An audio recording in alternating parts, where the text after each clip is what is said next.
Hey everybody, got a little lolly.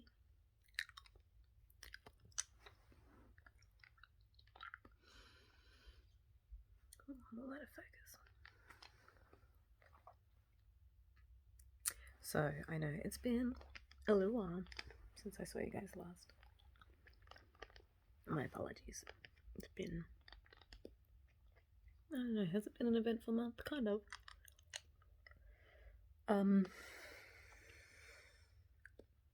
But, you know, it hasn't been too long, so I'm back now. That's all that matters, right? I got given this lamp today. I won't show you the actual thing because it's so bright that it's giving me a headache, but it's making this cool pattern on the wall. I thought you guys would like that. That was a late birthday present. My birthday was like 3 weeks ago,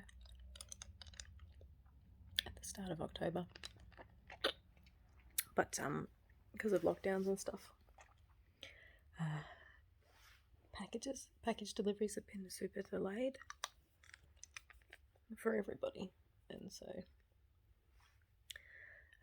been getting some of my birthday presents late, which is fine because then it's like my birthday gets to go for longer. So that happened. I turned 26. Didn't really do anything. It was my second birthday in a row in lockdown.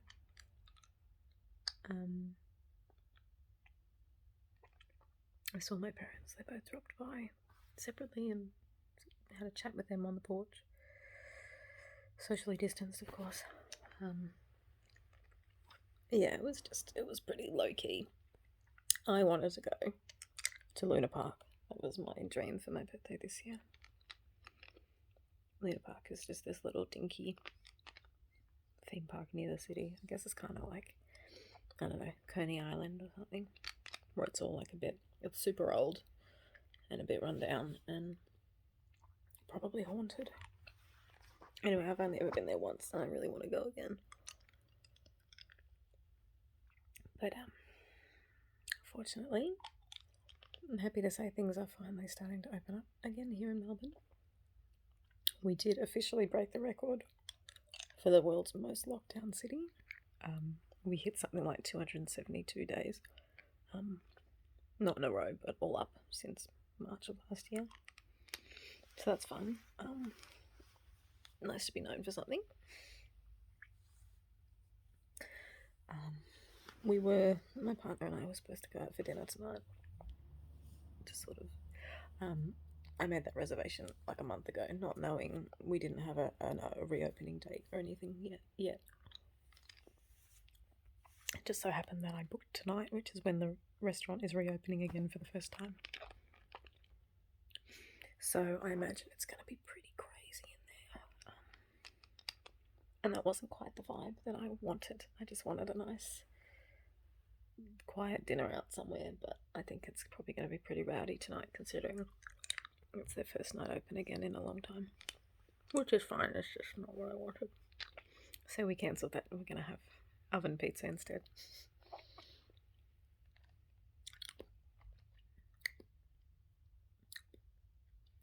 Hey, romance is what you make it. So, yeah, what else has happened? I had my birthday.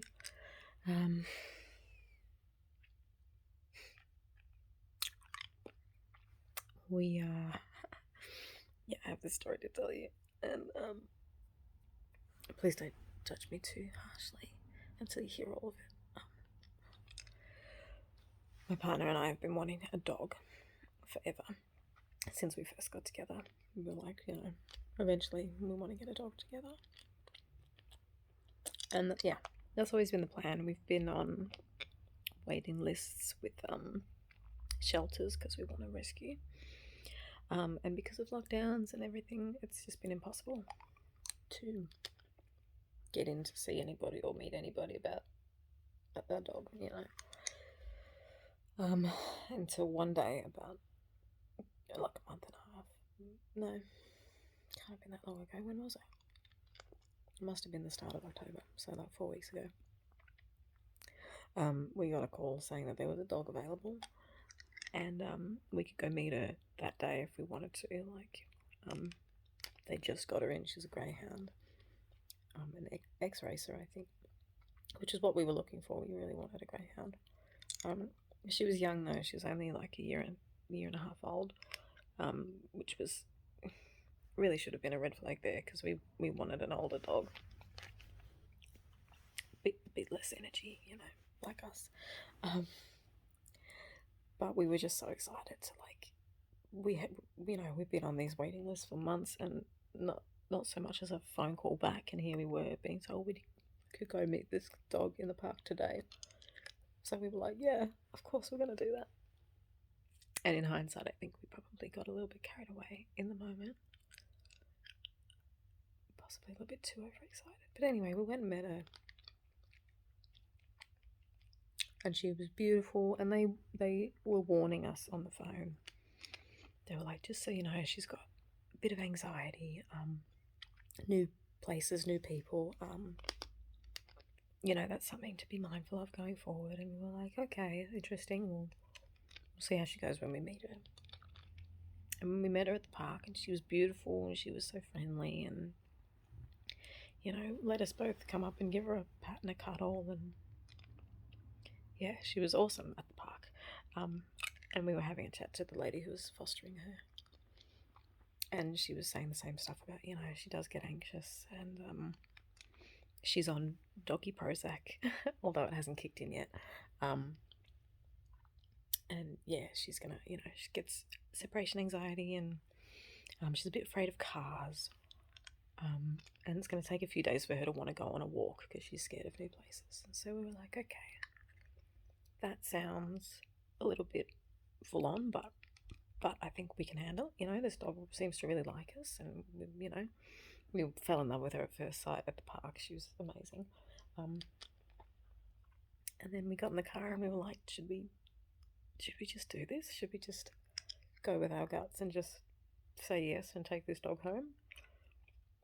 And we did. So that very day, the same day we met the dog, we got the dog. We were just like, yes, we will not adopt, but it was a probationary period, just to like feel each other out. So it was meant to be 2 weeks. So we were very excited, and I remember crying. I was like, oh my god, is this actually happening? We for months and months stuck together in lockdown. My partner and I have, the thing we keep going back to is, we're gonna get a dog. We're gonna get a dog soon. It's gonna be awesome. And it was finally happening. So she comes home. The foster people drop her off to us, and she's very nervous. She's trembling and doesn't know what to do. And she just lies down in the middle of our bedroom. It was all too much for her, obviously. And I might put another one in, actually, when I'll tell you the story.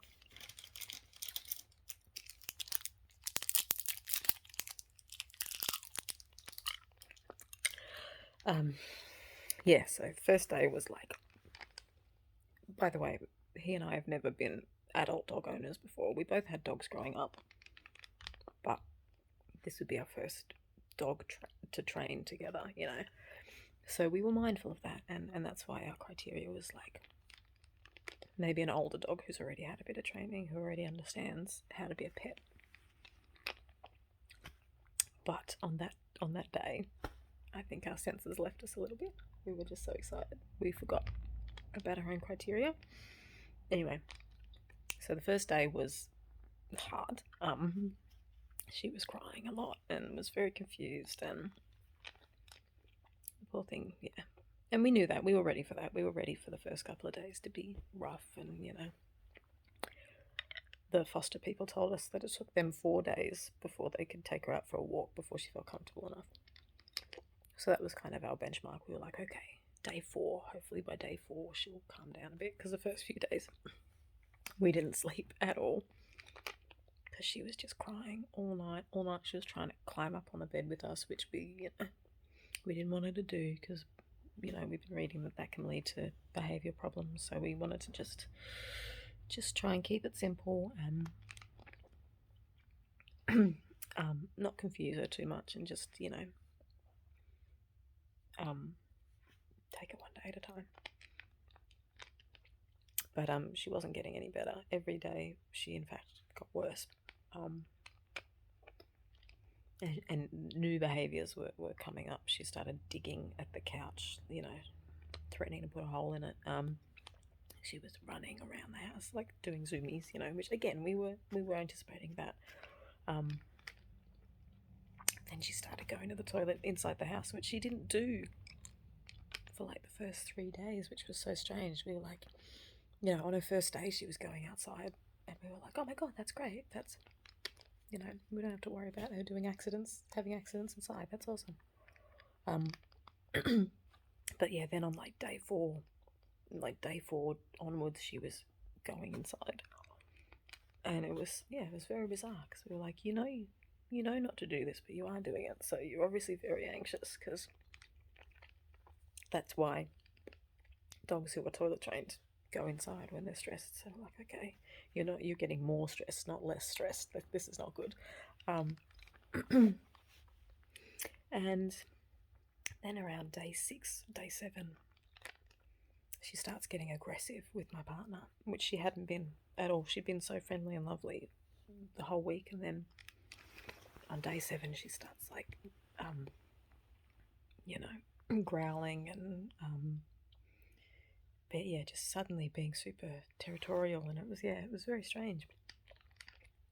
And tried to bite my partner, and it was on day 7 that we were like, this doesn't seem to be working. She's only getting more and more stressed. She's meant to be getting every day. She's meant to be getting a bit better.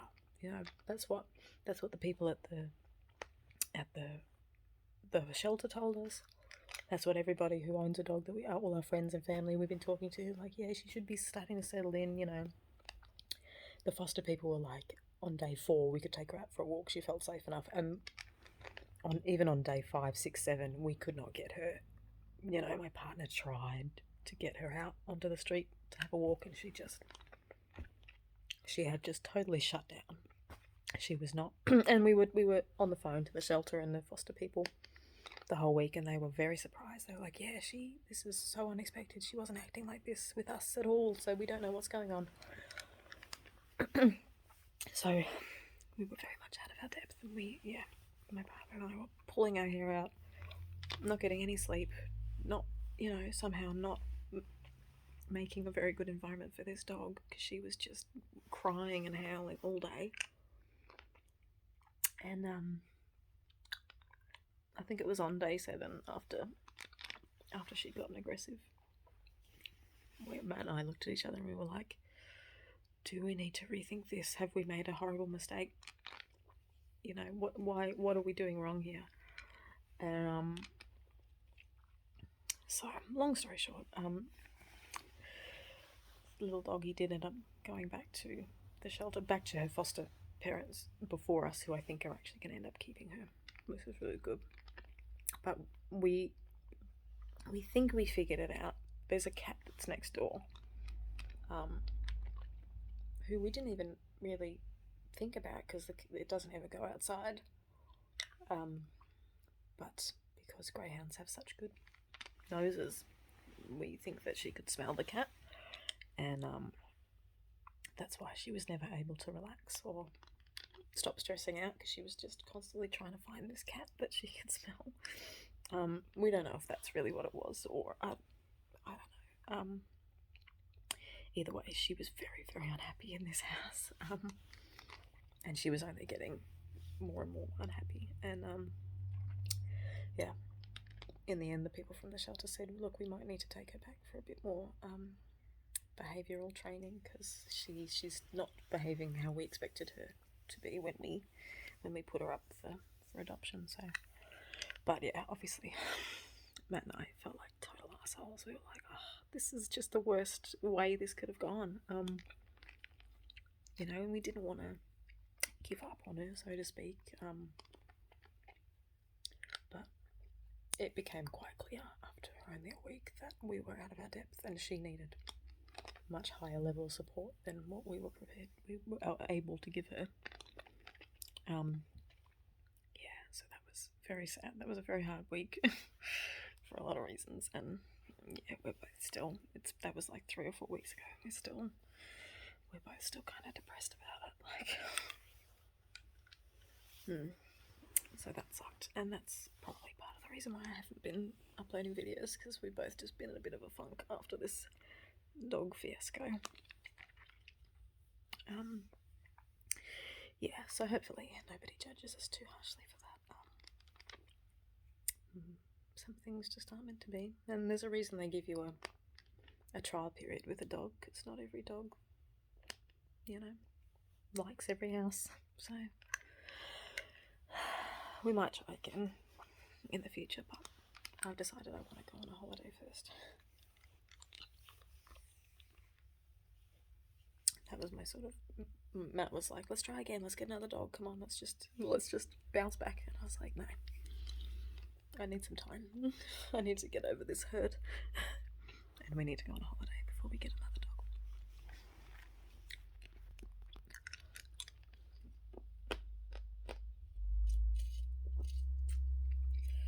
Oh, this lamp is really killing my eyeballs. I'm gonna see if I can put it. I'm just gonna cover it with a pillow. Hopefully not start a fire.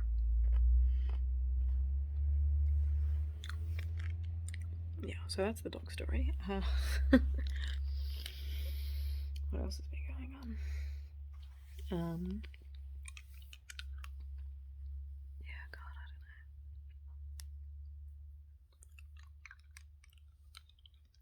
It's meant to be storming real bad tonight and tomorrow. So there goes that walk I was going to go on.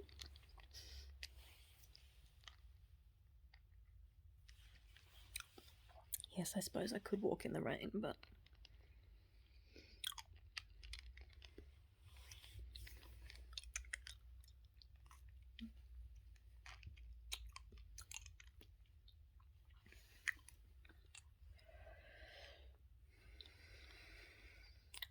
I'm looking forward to going and visiting my mum. She lives in the country, and during lockdown you haven't been able to cross the metro regional border in the state, so I haven't been able to see her. She did visit on my birthday, but she was here for work anyway, so she was allowed. But I'm not allowed to go see her. But as of, I think, tomorrow I can. I think it's tomorrow, I'll have to double check. But yeah. I can go get a haircut now, which is cool. I'm thinking about maybe getting some bangs, I don't know. So yeah, my hair might be different next time you see me. I do like this lamp, it's cute, it's making a nice effect in the background. It's just also giving me a goddamn headache.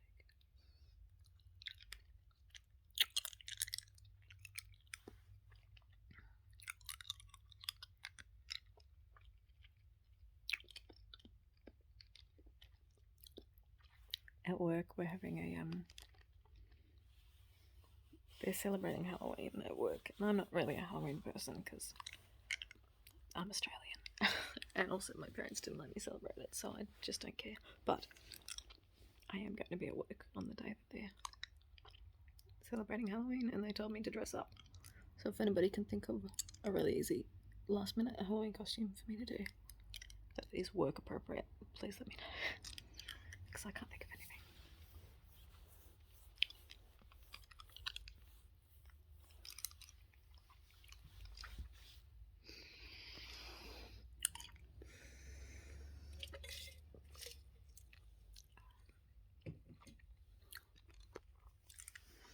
And I will be doing another video in the backseat of my car soon, I promise. I know there are people who really like those. I guess the acoustics are really good. I don't know. But shopping centres are reopening again soon, so that means I can go find a shopping centre car park to sit in. You know, I like doing that.